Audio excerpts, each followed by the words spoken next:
world-famous Parkway Diner in Stamford, Connecticut, on this Monday, June 30th, the year of our Lord, 2025. Just a shout out to Steve Bannon, doing great work. There is a quick comment to make. This has been quite the week, especially for President Trump. Now, I can't remember all the items, but in the last 5 or 6 days, it's incredible all the things that have happened that are, shall we say, breaking his way. And one more important than the others, in my humble opinion, has to be the SCOTUS ruling that basically knocks down these attempts at universal injunctions by these lower court judges. Thank God, and God Almighty at last, okay? And President Trump made it very clear that he is going to work quickly and aggressively to enact these things that those judges tried to block. So I'd kind of put that at the top of the list right now. Meantime, first of all, go to our website, Yankee T News, like, subscribe, really subscribe. We're so close to 1,000. We just need a few more people to get over the top. Tell everyone. Meantime, it's Tell Tong time, and as you figured out by now, I am not a fan of our so-called Attorney General William Tong. So, Attorney General William Tong, that SCOTUS ruling is only the beginning, you communist turd. Okay, keep that in mind. Meantime, Tina Peters, she's still in jail in Colorado. And frankly, the time has been too quiet. We've heard very little after the appellate briefing that had been submitted. So the most current link I could find was a YouTube video from a Colorado station that did a really good job of just rehashing what has gone on. Okay, so that's about all I have to add to that. So the theme tonight, the theme is the Muslim angle. Now, before I start on my little diatribe, I want to make clear to the audience that I have great respect for the breadth, depth, beauty, and complexity of the Islamic religion. There's a lot there, especially when you consider something like the Hadith. And a long time ago, I once read a book by Idris Shah called Sufi Tales, and that certainly had its influence on me. Quite remarkable. But here tonight, in light of recent events, I have to bring up a part of Islam which people don't like to talk about very much. It's called Taqiyya, or Taqiyya, T-A-Q-I-Y-Y-A. Now, the concept of Taqiyya is where it is allowed by their religion to lie to others. The original purpose of Taqiyya was because you had the Shia and Sunni sects that formed shortly after Mohammed's death, and they were basically at each other's throats. And they've been at each other's throats to this day, although it kind of ebbs and flows. All right. However, Taqiyya, as a principle that is allowed within their religion, it has sort of crept other areas. So it's not unusual for Muslims to infiltrate the Christian religion, pretending to be Christians when they're not. And they do what they can to sabotage Christianity by pretending to be Christians. All right, so this kind of stuff goes on. And why am I bringing this up? Because you might have noticed that in New York City, there's a little kerfuffle going on. A certain gentleman won the Democrat primary named Zohran Mamdani, okay? He is an avowed Democrat socialist. He hasn't spoken so much about his Islamic beliefs, but he's clearly a Muslim, most definitely not a Christian, okay? What you have here is a person who has basically had to what we'll call dissimulate. So that's a way of not telling the truth. Not exactly lying, not exactly telling the truth. And he's pretty good at it, okay? So we have to speak up and call him out. Now the problem right now, ladies and gentlemen, is that the opening gambit in Mr.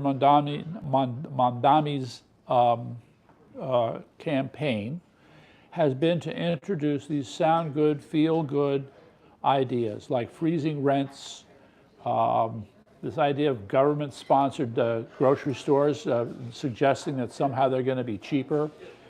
There are other things I can't think of right now. It's quite the list, though. And the problem is every one of them is something that has been tried at one time or another in communism. If you just focus on this idea of government-controlled grocery stores, if you take a closer look, it's specious. It's just a lie. Hence, Taqiyya, all right? Part one is, he makes it sound like we're going to save you a lot of money by having government-controlled grocery stores. Well, there's just one problem. Do you really think the government is going to run those grocery stores? No. They're going to use existing grocery store corporations to run them on a government lease. Now, my comment is, since it is true that the government couldn't even turn a profit on a brothel in Nevada, how are they going to make money on a grocery store in New York City? It ain't going to happen. But this is the kind of idea that he's going to sell. Okay, so you can keep going with that. Now, the other part I want to make here, also, the gentleman's name is Raheem Kassam. I don't know if you know Raheem Kassam. National Pulse, I think, is his organization. So he had a few things to say about Mr. Mamdani. And the most important is that we have to remember that Mr. Mamdani is an adherent to what we would call what's the term I'm looking for here? Just like how should I say this? Just like Christians believe that someday there will be Armageddon, within the Muslim faith there are people who believe there will be a version of that. And it goes under the name of the Twelver. Does anybody remember Twelver? I think is the name of this sect. I'm going to find it. Bear with me. It's around here. Anyway, so it turns out that, yeah, you're going to love this. All right, there's a connection. One of the things I need to bring up tonight is the death threat. Maybe you heard, maybe you didn't. But there's a certain individual who happens to be 98 years old. His name is, here we go, Grand Ayatollah Nasser Makarem Shirazi, who had issued a fatwa for the assassination of President Trump. Okay, I'm having trouble understanding this, ladies and gentlemen. I'm thinking if you've issued a fatwa to kill our president, that's pretty close to a declaration of war. And I don't think we're going to take that one that kindly. So, it turns out this Grand Ayatollah Shirazi is one of the leaders of the Twelver movement in Islam, the same movement of which Mr. Mamdani is a member. So I am suggesting to you that there is a connection between Iran and Mr. Mamdani. Now, what form that will take, we don't know yet, but I'm bringing it to your attention, and I need to, again, reiterate, we're talking about Taqiyya here. We're talking about deceit. So don't expect any straight answers from these people on these connections. And to see, there were some other things I wanted to throw in here that are important. Yes, okay. Some of you may have noticed that Mr. Mamdani, he really thinks it's very unkind and unnice for society to have billionaires. Because he's a, what? Where is his money coming from? Not only is where is his money coming from, where will his money come from in the future? Those same people. So what's going to happen? By the way, this has been done before. Mr. Mamdani doesn't have a monopoly on this, but he will co-opt those billionaires. So he will continue to say one thing and do another when it comes to billionaires in New York City. So don't expect all of them to flee the city. Stay tuned. All right, he said he wants the ICE raids to end. I think he's crossing swords with the federal government, and that may not be a good idea. To which I just wanted to quickly mention another story. Pam Bondi. Pam, thank you. Thank you, Pam, all right? Now I'm beginning to like you a little bit more, because it turns out that, see if we can find it here. Sorry, I'm not that well organized this evening. But in Los Angeles, the call has gone forth for a lawsuit to finally be brought against one of these, here it is, one of these clowns, okay? So, U.S. Attorney for the Central District of California, Bill Asaley, will be bringing a lawsuit against the city of Los Angeles because of their efforts to interfere with ICE, all right? Well, quite frankly, how is this any different from what's been going on in Chicago, in New York, Washington, other places, right? A civil lawsuit, ooh. It's the civil law. Well, if they're bringing a lawsuit, that's a civil case. If they were arresting the mayor, it would be a criminal case. Oh, good. Oh, well, let's give You know what? let's give Pam some ideas. Hey Pam, here's an idea. Yeah. This is about as legally interesting as you built your fence on my side of the property line, and I want the court to tell you to take your fence down. Is that really a fair way to characterize this? I mean, She's Sure. done a lot of hard work. Okay, She's but- got to get red flag laws into Yeah. place. short of She's got to this, kill the Second Amendment before. yeah, before okay, we wrap okay, up. your sarcasm is noted. The issue here is that nothing has been done. This is, so far, this is the most substantial thing that's been done that I know of. Is there something I'm missing here? No. Okay. Bondi, Cash Patel, and Dan Bongino were bought and paid for. Yeah. Well, I don't know about bought and paid for. I think they, they stepped into a mess that over which they have little or no Bongino, control. Epstein didn't kill himself. Epstein didn't kill himself. Here's a job. Epstein killed himself. I saw the record myself. Wait a minute. You saw the record? Yes, but you said you didn't have any record. Well, we don't. Not for you. But I saw the record. And everything I said every day on my radio show, it's different.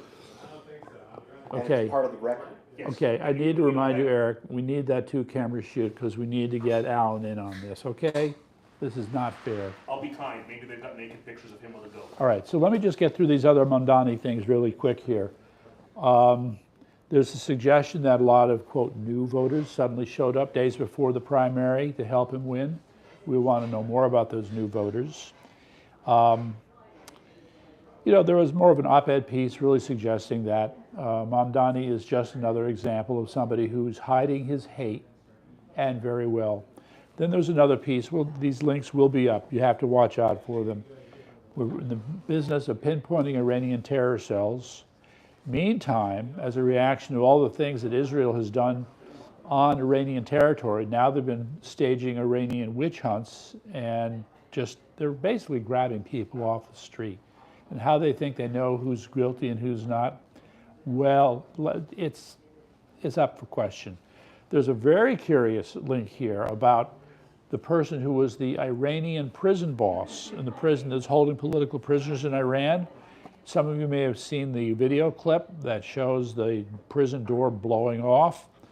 Well, it was that prison boss who escaped at the last minute. Now, how did that happen? We hope to find out.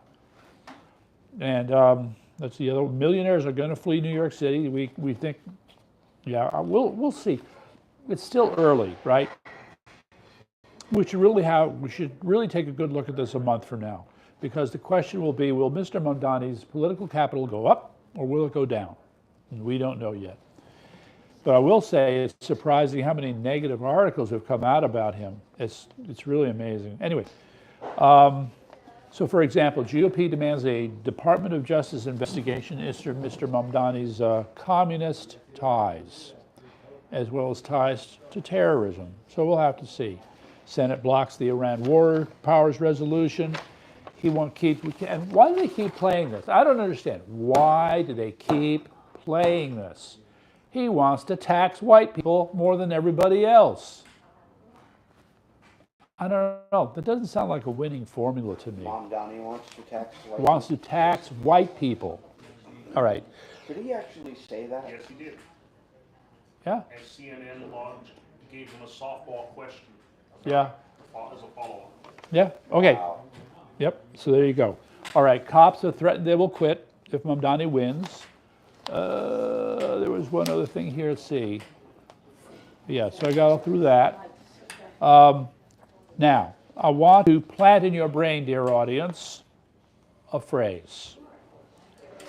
The rewards of tolerance are treachery and betrayal. I'd like to say it again for emphasis. The rewards of tolerance are treachery and betrayal. So let that be something for you to think about. Again, in my piece here, it's online, give it a read. And yeah, we're going down a very stupid and dangerous path as far as all of that is concerned. Meantime, all right, let me make another, I'm going to jump ahead a little bit here. I'll get to it. All right. Hey, Will. Hi. Okay, so here's the thing. First, I want to make something clear. All this blather, okay, people keep saying artificial intelligence. That is wrong.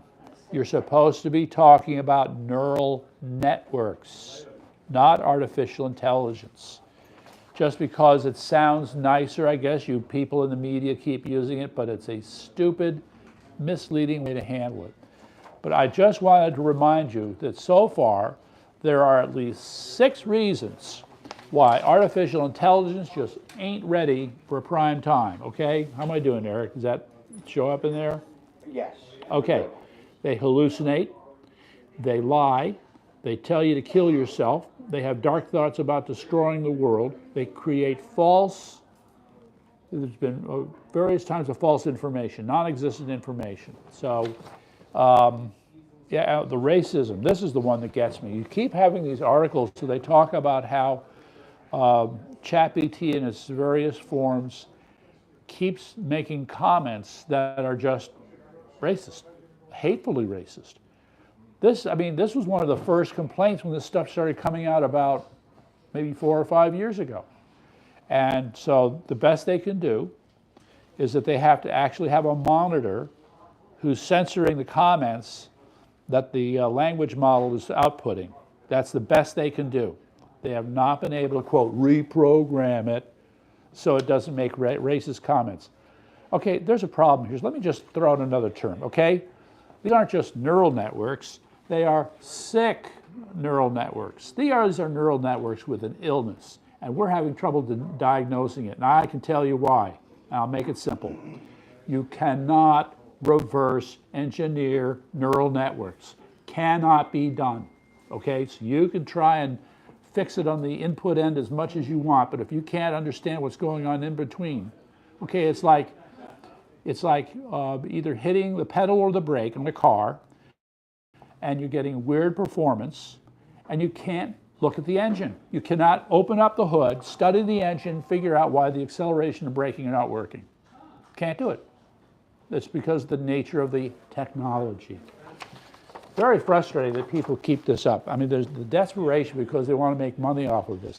And by the way, ladies and gentlemen, I don't know how much you've been following it, and I'm worried about this, but there is this fight going on over the big, beautiful bill where there's a section concerning artificial intelligence where the federal government will be telling state governments for the next 6 to 8 years, you will not be able to sue the companies that are making the AI. If something goes wrong, there's nothing you can do, all right? There's been an argument over that. Marjorie Taylor Greene, Josh Hawley, others have been speaking up about it.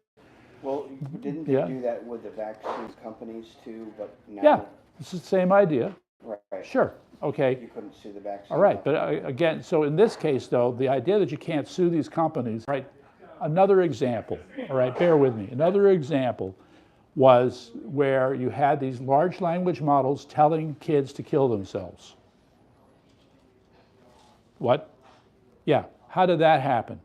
I just told you, sick neural networks. They have a disease and we can't diagnose it and we can't fix it. So what are you going to do? What you're going to do is you're going to exonerate them from liability so they can go on causing harm to individuals because they want to make their money, and they've made sure that they've donated to all the legislators who are going to pass this this craziness. Sorry? It's part of the depopulation. It's not a bug, it's a feature. Yeah. Well, no, I'm all right. I may be focusing not unfairly on stuff like this, but when you have something that's hallucinating, just flat out hallucinating, okay, that's not a depopulation thing. Okay, that's a huge bug in the program, and that's putting it nicely. They're Okay. poisoning us. Well, no, we can tell when it's hallucinating. Well, look, there was a movie about President Trump. Yeah. Oh, President Gump. Ah, Oh, there you go. Thank you. Your Honor, I present the evidence. There you go. Haven't we had trials in this country where if somebody tells someone else to kill themselves, they can be tried for the very I wouldn't be surprised if negligent homicide would be the charge in a case like that. Wouldn't be surprised. Kill yourself, they're exempt from liability. That's what they're trying to do, yes. Okay, so let me get through this other part quickly. All right, so Wilm is a firm believer in Russia, in the battle between Ukraine and Russia, and that's okay, Wilm. Now, I'm glad I'm forgiven. yes, okay, so I'm just going to run through these items here. I just don't have time to really get into them. All right, it turns out, now where have we seen this before, ladies and gentlemen? In Russia, they are getting into a situation where they have to charge mortgages with a 25% interest rate. Wow. 25%, okay?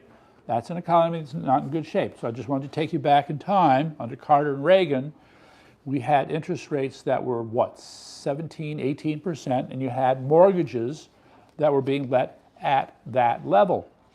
Okay, 17%, 25%, it's up there. All right, so that said, clearly Russia, I mean, in spite of their pushing themselves onto a gold standard, have run into these other problems. Anyway, okay, the other interesting news is there was the ambassador to Russia, the American ambassador to Russia was a Biden holdover, and she finally came home. Well, what took her so long? We'd love to know, okay? And then there's another piece we put up here. Basically, it's Putin saying, peace, my ass, all right? Now, he rationalizes it a little bit. I just need to make the point, all right? I can't resist dumping this history on you. Okay, it's all right, it's all right. When you look at a map of Ukraine, let's call it there are two before and after maps, all right? So the first before and after map would be 1917, what the Ukraine borders were in 1917. Now, after Lenin showed up, he gave 4 eastern districts for Russia or Western, but became eastern districts for Ukraine. What were formerly parts of Russia were made a part of Ukraine under, I'm pretty sure it was Lenin, could have been Stalin, all right? So we've got, there's that before and after picture. Now, we look, so now you can think before Putin invaded, so you had this, shall we say, slightly larger map of Ukraine. Putin invades, he's basically taking back what Lenin gave him. So the map that you're looking at now is more what like Ukraine looked at before 1917. How curious. Anyway, but it doesn't stop there because Putin is basically saying we consider, it's weird double talk, okay? We consider Ukraine to be ours. Now, we respect Ukraine's sovereignty, but we think they're ours. Okay, which leads to the next item. I really have to find this. You got to bear with. This is so important. So important. It's I came across this. Here it is. Okay. This is the diagram or map, if you will, of an attack staged by Russia. By Russia on Ukraine on the evening of June 28th. It's going to be hard to see, but there are 4 colors, okay? You got yellow, blue, green, and orange. Yellow represents drones. Blue represents a particular kind of ballistic missile. Green is the Caliber, I guess that's a type of missile. And orange is the Iskander ballistic missile. So let's try and put this up here. We'll take our chances. Let me know when it's framed really good, Eric. Is that good? All right, I'll let you hold it in place. Okay, you'll see a lot of yellow lines. Those are the drone attacks that were done on the evening of June 28th. Then if you look more closely, you'll see some blue lines, which are ballistic missile attacks. There are a few orange lines that are hard to see and a few green lines.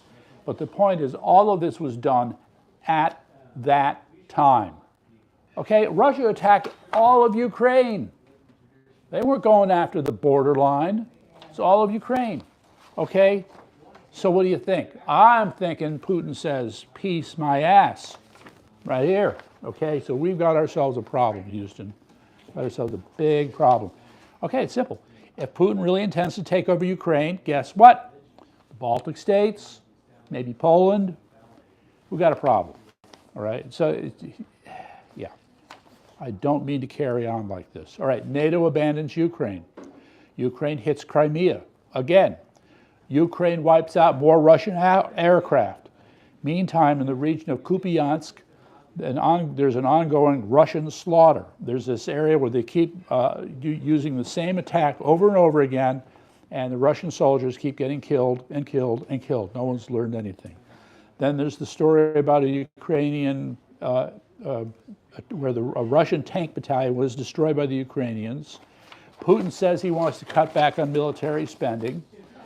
There was a Ukrainian F-16 pilot killed because he was caught in the middle of hundreds of drones in an attack, and he just wasn't able to do anything about it. Meantime, 50,000, so there's an argument that the Russian summer offensive is not going well. 15,000 Russians are pinned down. And the way they're being pinned down, guess what? Drones. There you go. Can you believe it? Meantime, so the Russian segment here, I want to close with this one other thing because this is more important than you think. I have been puzzling endlessly. What is the significance of what has happened to Iran for Russia? Okay, will Russia lose a preferred or its best position in the Mideast if there's regime change with Iran? It's something to think about. All right, but consider this, and I mentioned it, I think, last week. There's a number of what we'll call mutual assistance treaties that have been signed between Iran and Russia. In every case, both sides, not one or the other, both avoid agreeing to mutual military assistance. I mean, you want to buy some weapons, and that's fine. But if you're in military trouble, no, we're not going to help you. Not going to help you. So let me suggest the following. If you remember Brer Rabbit, maybe you remember Tar Baby, okay? Good old Tar Baby. So Brer Rabbit got all mad at Tar Baby because he thought Tar Baby was not given a lot of respect, and so he punched him and his fist was stuck in tar. So that's it, I'm gonna hit you again, Tar Baby. Bam, the other fist is stuck in tar, all right? And I think Russia knows that Iran is Tar Baby. So I just had to throw that out there. I mean, okay, so the big, beautiful fight is not over. One other point about the big, beautiful bill, even though it seems to be moving along, is that the Freedom Caucus in the House has indicated we may not play ball. We may put the kibosh on this big, beautiful bill if you don't fix the problems that it has. So it's called stay tuned. Stay tuned. Also, I have a confession to make, all right? I wasn't able to get these links up in time, so come back in a day or two, these links will be up. And I want to draw your attention, especially under the section on stop calling it AI, something being called Software 3.0. This is an excellent 15-minute video. Nathan Jones, I think is his name, and he reviews this talk that was given. There are two sides to the issue of what are the future prospects for AI. And basically you had the nerd versus the corporate world. And he was coming down on the side of the nerd who I think much more clearly articulated how we need to think about AI going forward, which leads to this concept of Software 3.0. You got it? It's good. Meantime, hello, Ford Motor Company. I have a word or two for you. I want to remind you that I have been a loyal Ford customer for at least the last 20 years. All right, I think that's over. I'm giving you my ultimatum, and I'm dead dog serious, okay? It seems here, according to two news articles, that you are working with the communist Chinese to set up a battery plant in Michigan. Well, there's just one problem. I don't understand why this doesn't sink in, okay? This battery plant owned by the Chinese, owned by Ford, but run by the Chinese, has links to, yes, that's right, the Chinese military. What the F are you doing? What happened to you? Okay? Well, my news to you is, I guess, not my first choice, but I guess I'm going to be driving Toyotas now from now on. Your Toyota's held up pretty good, right? Absolutely. Yeah, so, You do know that Ford helped build the Panzer tanks for Nazi Germany, right? There was some shenanigans like that. Yes, that's right. So, you'd think that Ford would have figured it out and learned from its mistakes, but apparently not. Oh, just Apparently remember, not. You can have the car in any color you want, Yes. just as long as it's black. Yes. All right, so I'm just going to read the key sentence here. The plant has generated significant controversy because of Ford's partnership with China-based Contemporary Amperex Technology Limited, known as CATL, which closely collaborates with the Chinese military and government. Look, if I was going to attempt to be sophisticated in my analysis, if I was going to try to be, to use one of Eric's words, nuanced, I might say, okay, this might be one way of getting information from the Chinese, but they're going to get more out of this than we do. Of that you can be sure. So here's my issue. The current Ford that I own is probably going to be the last Ford that I own. And don't worry, I am so pissed off at this, I'll be telling everybody I know, don't buy a Ford because they're helping out the very country that wants to kill us. We'll pass the word. I'm not buying it. Yeah. Yeah, this is so angering. I just, wow. Okay, so there's that part. All right, so hold on, we're almost done. Almost done. All right, Hillary fails an audit, so it's a Clinton Health Initiative, and gee, where did that $750,000 go? Asked the IRS. And so they just nicely asked Hillary, maybe you'd like to resubmit the paperwork in order to address these deficiencies. Yeah, nobody's going to jail for that, but I just want to let you know, they're up to their old shenanigans. Nothing has changed. Nothing has changed.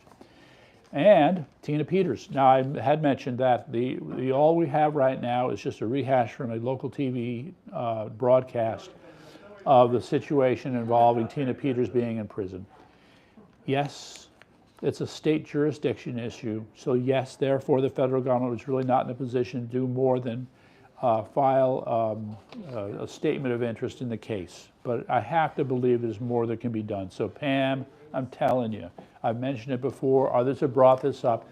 There are people that you can federalize as witnesses, and this is a way of getting around the state jurisdiction issue. Just saying, okay? There are so many things in this screwed up world. Look, okay, I want to do this, then I'm going to do the addendums. Okay, food additive of the week. Potassium bromate, okay? A very commonly used food additive for bleaching flour, okay? It's a strong oxidizing agent. It helps whiten the flour to make it more visually appealing.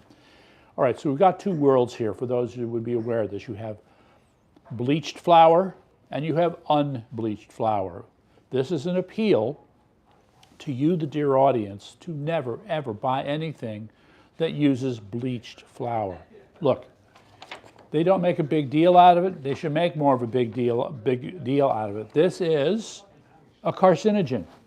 In fact, it's a special kind of carcinogen based on, if I can just find that one too, okay, there is a group.